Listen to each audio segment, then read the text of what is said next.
The Sundered Doctrine Dungeon. The Guardians return to Savathuns' throne world to confront a new Dread leader who is also rallying Hive under their banner. The Dread are looking to shape into something new after the death of the Witness, and they're after something in Rhulk's vault. We'll also dive through all the lore cards from the armor, the sparrow, and even the new exotic. Where the Witness confronts and speaks to the Traveler, it explains how the Dread are created and their new evolution after its death. Welcome Guardians, let's dive right in.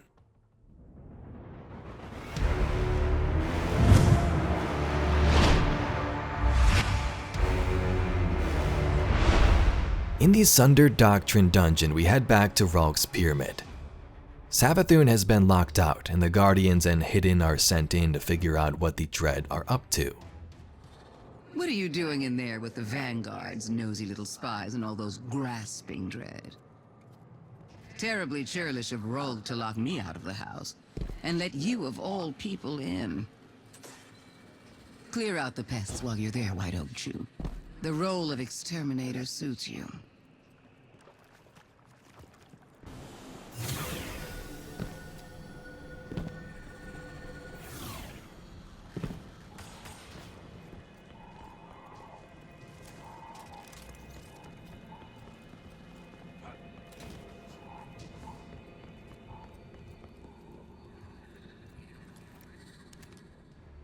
We first begin by searching through the pyramid for clues and make our way to the first encounter, the flooded inspection, where we collect lenses and activate the right symbols we've seen in Rhulk's pyramid before. There are different lies and truths throughout, and the pyramid will accept the truth after you input the right codes.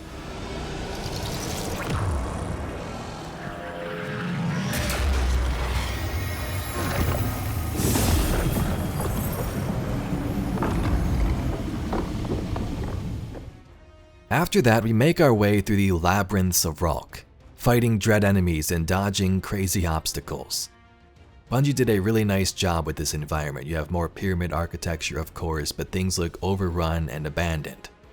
Rhulk has been destroyed, but they're still very much alive in these experiments and environments.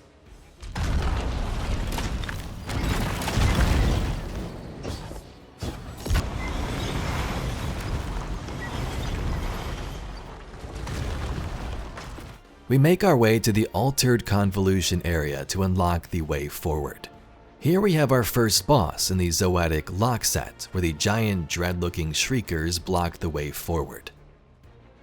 These things will scan the room searching for certain symbols, and different symbols will do certain things like start damage or longer damage phases. The shields will eventually go down when you input the right codes and you're able to damage all of them.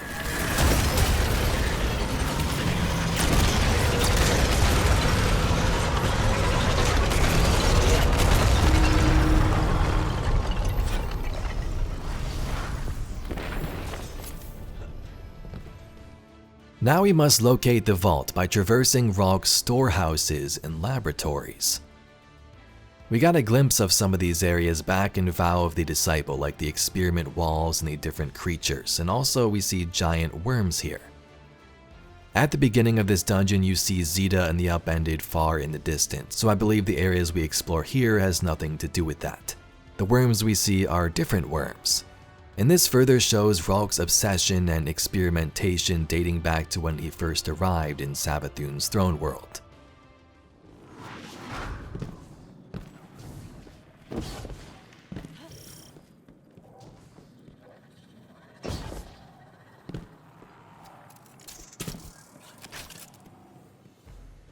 In the final boss room, we find Karev the Erased, a Dread leader who wanted to become something more.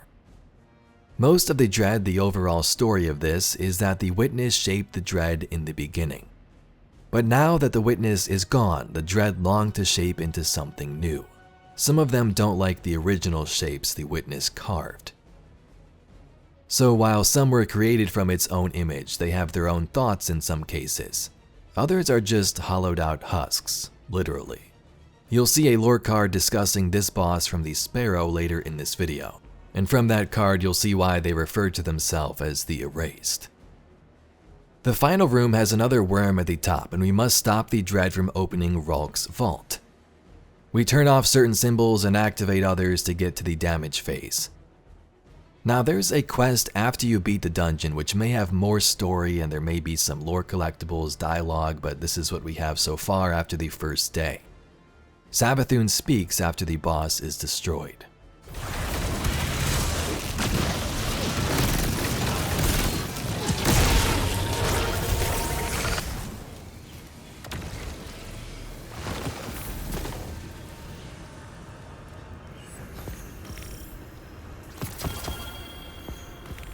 I could feel that one from all the way outside.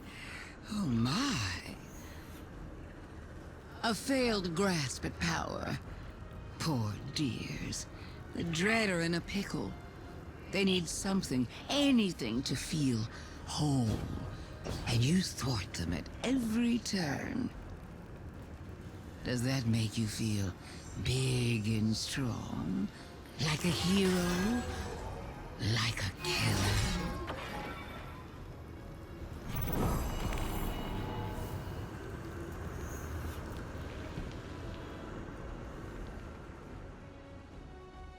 The new exotic lore may detail what's behind this vault. That entry later in this video. It's quite strange. In the helmet lore, we see the witness confront the traveler in the Pale Heart, telling it to give up the light and accept this final shape. The witness offers the traveler a chance to do this, but is hellbent on the final shape no matter what it chooses. It will enact violence if it needs, and we've seen this from lore many times before. The traveler resists, and the witness tries to claim the light for itself. With knife in hand and violence in heart, a proposal is made and refused. Resonant memory lines the material of this armor. Imprinted within the folds of forged protection lies the flayed origin of the dread. In the strata of memory and experience within the Pale Heart, live moments once buried, now revealed in the light of the traveler, imprinted in the dread remnants that cling to a fading shape, rendered knowledge to the eyes of the enemy in search of salvation. The Pale Heart stands open, a shimmering, angular tear spilling out into the surrounding sky, slowly eclipsed by a billowing miasma of consciousness. The witness surveys its goal, the closeness, the obscurity. Here, within the traveler, is a plane of unimagined form, potential, unrefined, raw, held tightly in the titular grip of the inculpable, seeding recklessness without care.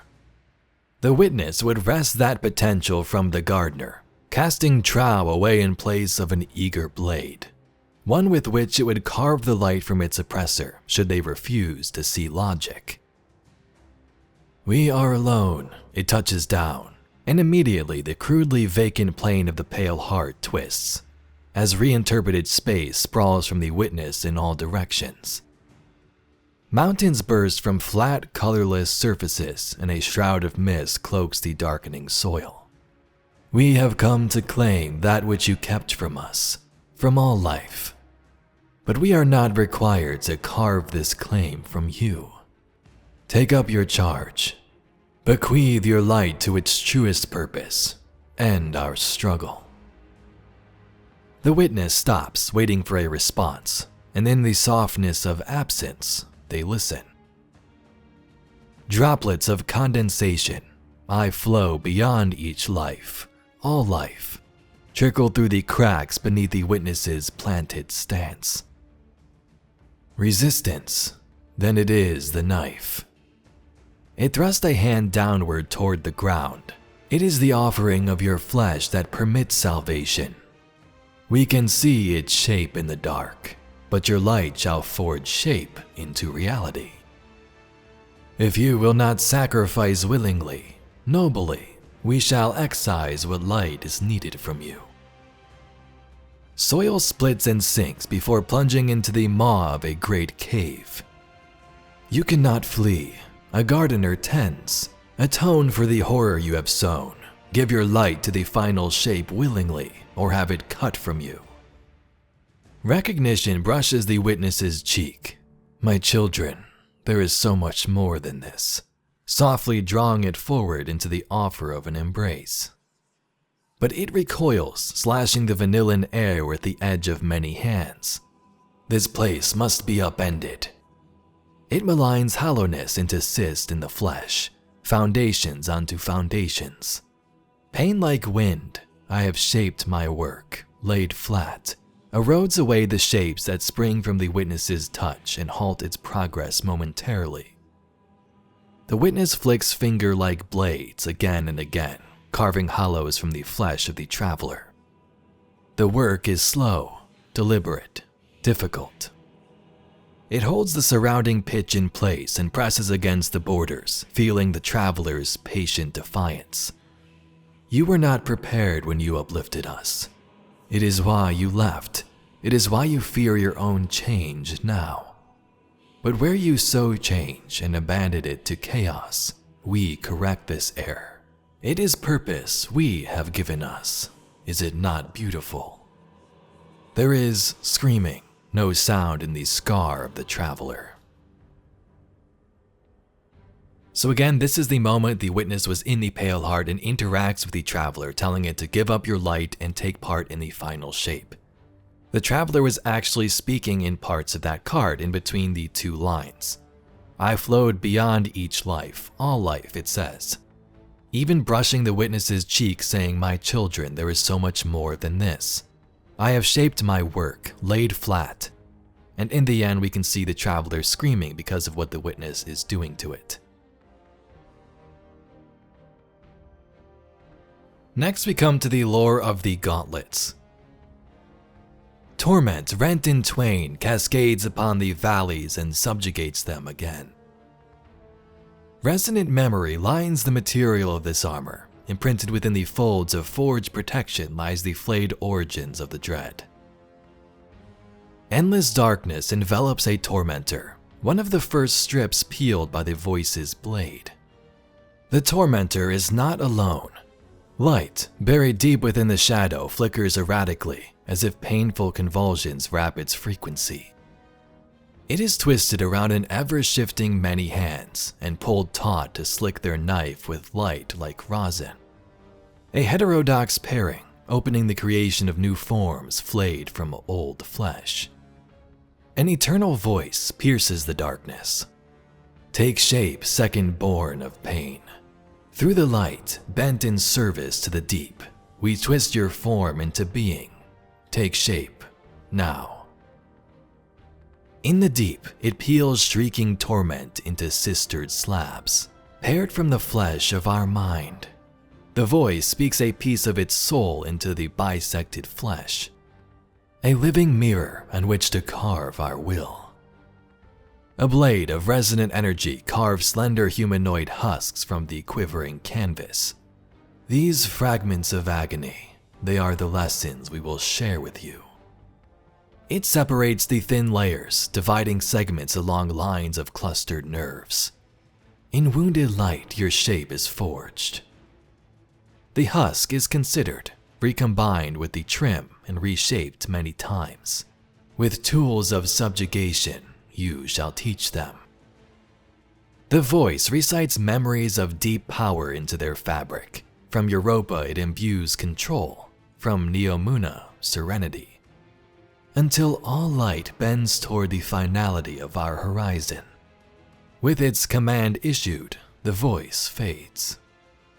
Subjugated halves of torment are left in the silence of the deep, their eyes open to the world, and weep.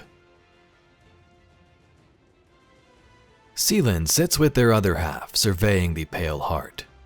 Sister, what becomes of us when we succeed?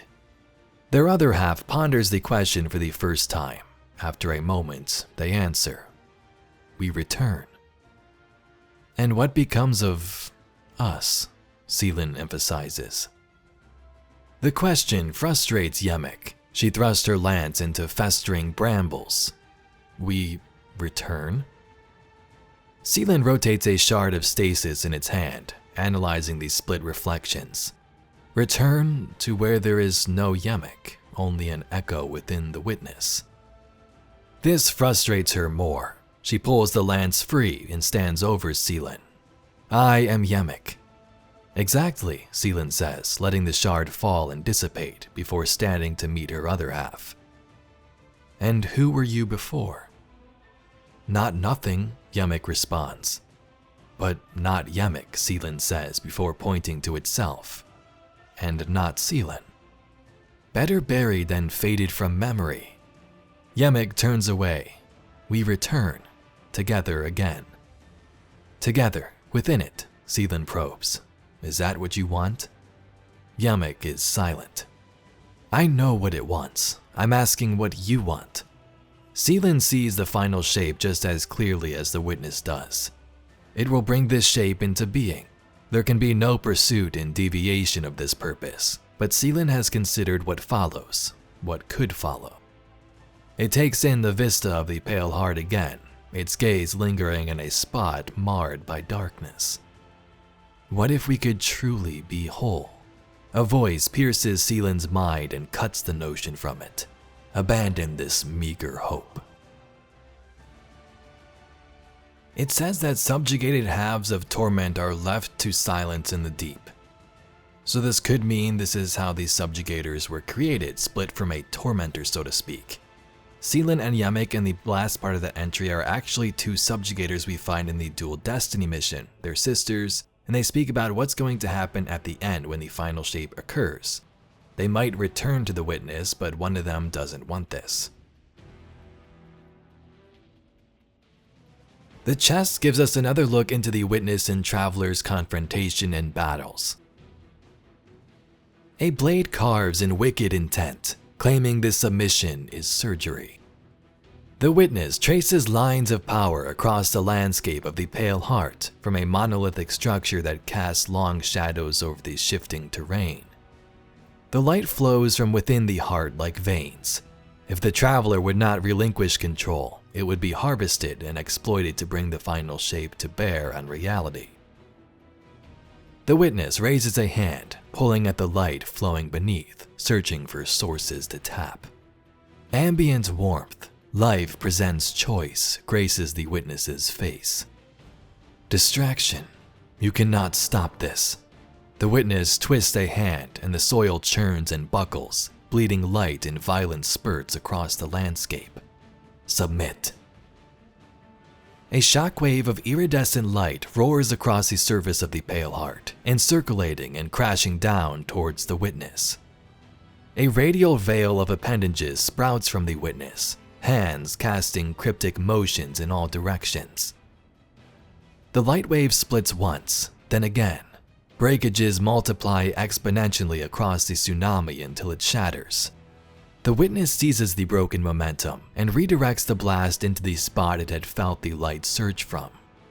There, it would be a fruitful excision. There, it would draw out a kindled flame of dark ambition and forge it into service. Do you persist out of hope or fear? The witness looks to the terraformed impact site of the traveler's blast. This continued, meaningless flailing. It is useless, but you must try. All life understands this law, to thrash against extinction. Now, you too feel our burden. We have pursued you to share this gift with you. Are you not tired of this instinctual resistance? Do you not cry out for salvation? It is here. Scars pock the Pale Heart. The traveler bleeds, and the carving, the excision of light to bring the final shape to bear upon reality, is far from realized. Deep within one such scar, in a space cut from memory, the witness looks upon its old world. A remnant of a remnant, abandoned by the abandoned. A city of crude pyramidian structures shift around it like tectonic plates, groaning in vicious mockery of the wounded gardener's cries. The witness extends myriad arms in front of it and quells the city's motion into silence. It waves the structures away. This memory drawn from us, you loomed, demanding worship, but offered nothing in return. How is it you still cannot understand? The witness shapes the edge of their palm as a blade and steps forward, raising the edge to nick the flesh of a frail sapling. You cannot hide this vestige of power. It is a place of pain, an impetus that must be left behind. Drips of silver light are drawn forth from the pale, dying tree until a small pool rests in the witness's palm. It focuses will on the evaporating light, imbuing its potential with memory and ideology. The witness whispers a dream into reality. The light surges, and for a moment they stand among their people. Separate, alone, within the possibility of the past before its sullying, static, droning, contentment. The traveler above, the light shimmers, quivering. Life is not still, with thin resilience, then fades. The witness is again in the pale heart, the light gone from its grasp. Encircled by a flowering nascence rest the remains of the witness's first attempt to bend light and dark into form. A failure, not dead but dormant and weak. From this presumed grave, it would watch its lineage forged, its witness fall, and in time, this being would rise to prove its worth as a subjugator. But for now, the newborn failure remains in the ground before it. First of the reshaped, Kader, flame from resonance. Prove your existence by escaping this death. Should you rise and find us again, your strength will be known. The witness feels the pale heart shudder and turns its attention to the traveler. You are weakening. It speaks through the darkness, a voice ringing in the minds of its denizens. Our host remains intransigent. Choke the resolve. So this gives us an even deeper look and insight into the events of the final shape. The witness sees what it's doing as an incision, as surgery to rip out the traveler's light. Meanwhile, inside the pale heart, the traveler was scarred and bleeding all along. The witness is like, you left us all those years ago. Aren't you tired of running? This instinctual urge to fight back, and why do you continue to fight back? We brought you salvation. And by the end of the card, we see the traveler is beginning to get more weak. The witness commanding its armies of darkness to push further. In the card, it also mentions an enemy named Kader, first of the reshaped.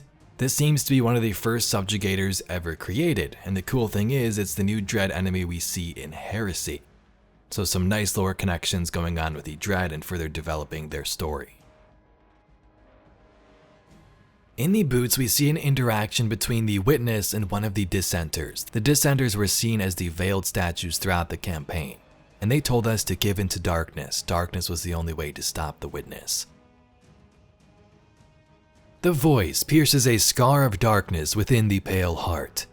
Oppressive light squeezes at the borders like antibodies.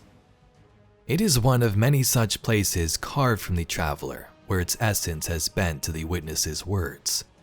Here, a word of dissent fractured from the witness, one like it in form and lineage, and here it remains, held prisoner by that to which it once belonged.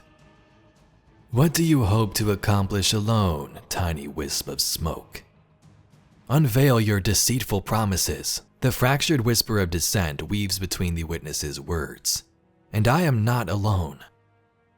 The witness narrows its voice, compressing all sound into a thin edge. You fracture from your purpose. This shape no longer suits you. The whisper turns to a hiss. You cannot keep us in darkness. We shall see, the witness responds. Your feelings seem conflicted. Your thoughts scattered. The witness speaks to each splintered impulse within the world of dissent, tethering each one to a shape in the darkness, manifesting it through twisted light.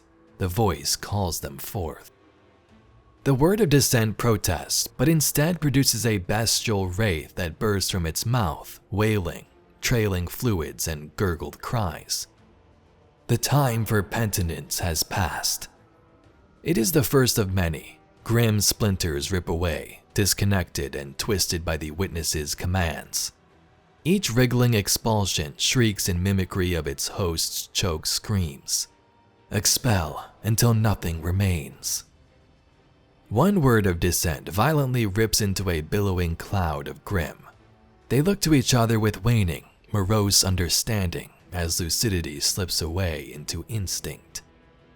Dark wings soon blot out to the sky and carry swarms of ravenous grim. Their guttural shrieks emanate gurgling whines and drowned pleas. When the colony roosts together or soars across the Pale Heart in unison, they nearly remember the warm, fleshy nest that once they called home together. They nearly remember a deeper connection between them, a singular nexus, as if they had been one being before this exodus. Endlessly, they search for it, huddled together around the unceasing number of dark scars within the Pale Heart. Drawn by some latent familiarity, they circle above the quiet whispers, and their numbers grow. But now, as the Guardians shoot them down, the colony loses pieces of itself. The memories fade more still. Colonies mix, and latent familiarity recedes into instinct and habit. Recognition of the former erodes and gives way to oblivion. So the witness interacts with this word of dissent, a dissenter that didn't really believe in what the witness and the whole collective was after. The dissent wanted to expose the witness's lies, but the witness responds by fragmenting it even further, even transforming this particular dissenter and maybe even others into grim.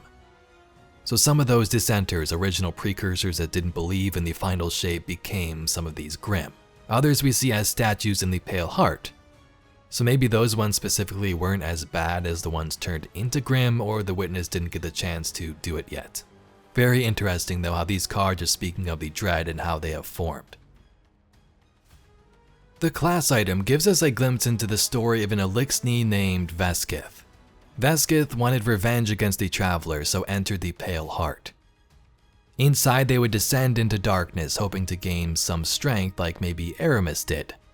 But instead this voice in the darkness strips this fallen Elixni into something different, completely removing his identity, carving his mind and body into a hollowed version of themselves. The Elixni becomes a mindless new weapon for the witness. Veskith stands with the Great Machine, closer than any Kel. He would be the spark that burned this traitor god from within. The witness would give them the strength to strike back. A specter of torment moves ahead from behind him to a pyramid-fashioned sarcophagus which opens at its touch. The thing looms, waiting over the opening, dimming the ambient shine within the Pale Heart.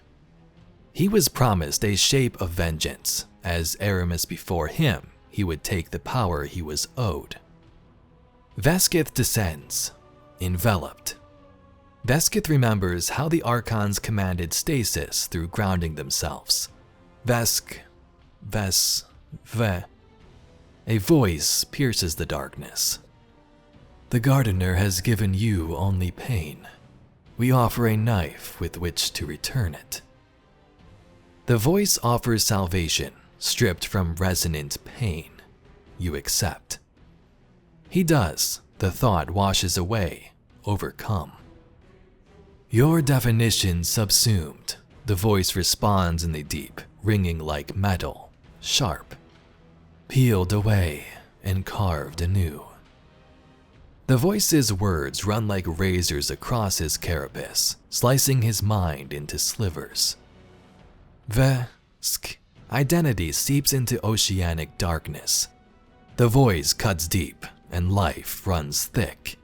Each yet unrefined motion marked in muted wails. It is exploration as much as intention, a learning canvas with which to train the manipulation of the light, less gentle than ceremony, more rabid than want. As the nameless flesh trembles, splayed out before the voice, it speaks purpose into being. Your shape is to be a vessel. A cut against the foundation of bone is delivered, a nest that within burrows spite. The words wear away living strata. Their deterioration hollows. Memories unravel into noise. the pain of their absence honing the edge of this newly carved implement. A bladed engine lurched into being, driven by the voice's intent. Hollow spite spindles around the undulating mortal coil within, a final remnant of the violated, left hewn, infiltrated, and bare. The bladed engine that houses Veskith crouches atop a high stone perch overlooking an arid wasteland. They guard a dormant tormentor awaiting its commands. They have remained motionless since the tormentor led them here, though they do not know why. They are never told why. Commands are given and followed with unflinching obedience. A portal dominates the sky over them. A distant monolith splits the horizon. Brief lucidity, Veskith sees a lixny of his house around him. They patrol, but he does not remember when they began. He asks them how they got here, how long it has been, but they do not respond. His eyes burn. The final remnant of Veskith gazes blankly from within a catatonic fog, unaware of the reality beyond his cage. The unchanging image of the portal burns into his retinas as their body ignores twitching nerves pleading to blink. I will make me what I must be, because to be what I am is fatal. Karav the Erased. Karav has a fine whispering voice and a fine whispering mind. Come with me, he says. I smell a smell of power. I taste a wisp of a waft of something to feed us. Karav adorns thyself and prizes, acquires attainments, displays resonance worms, maps knotted in umbilical cords and tangled in quartz storage. A pours handfuls of jangling coins into open palms to let the pattern of their fall suggest direction. A covers the body granted by the knife and vows to have better. If not the before body, then a new one, a better one, a whole one.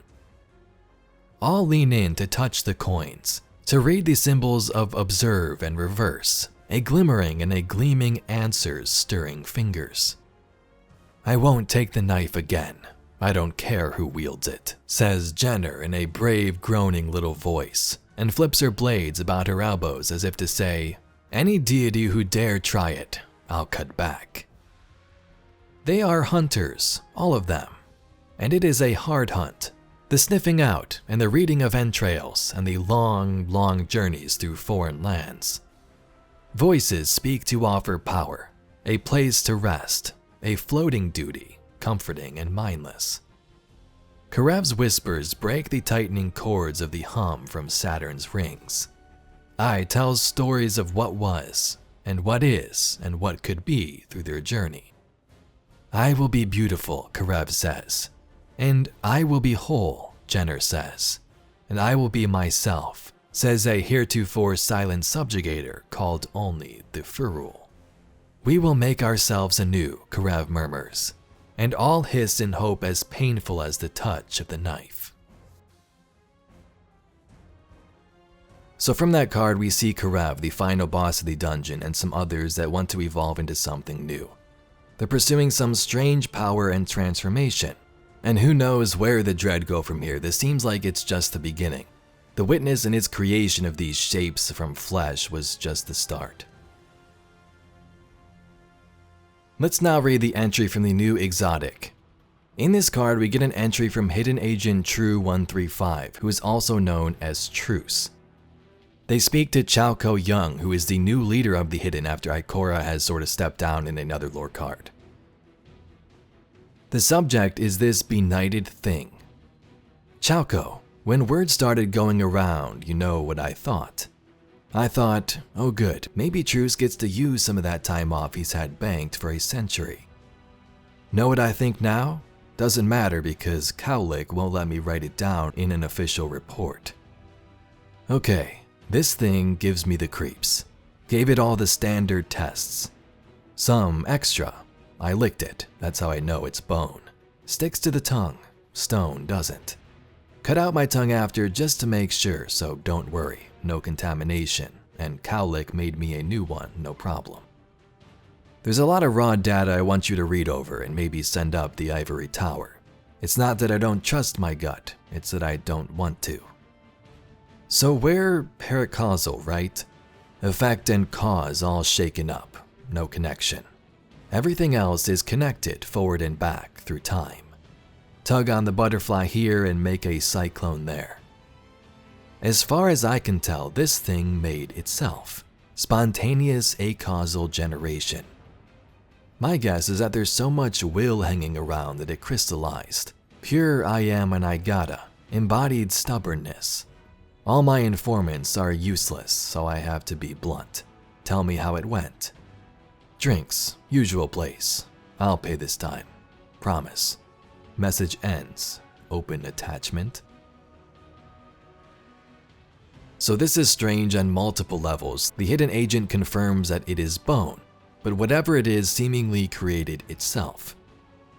Now again, I'm making this video early on when the dungeon just released, so I'm not sure if this is what's behind the vault, but if it is, I hope we get to see it through the quests. It's referred to as a benighted thing. But anyway, Guardians, that's all we got for today's video. An overview from the basic story of the Sundered Doctrine Dungeon, and a way more in-depth dive of all the available lore cards. If you'd like to see some more Destiny news, lore, and mysteries just like this video, please be sure to subscribe to the channel. I thank you very much for watching, and I'll catch you all in the next video.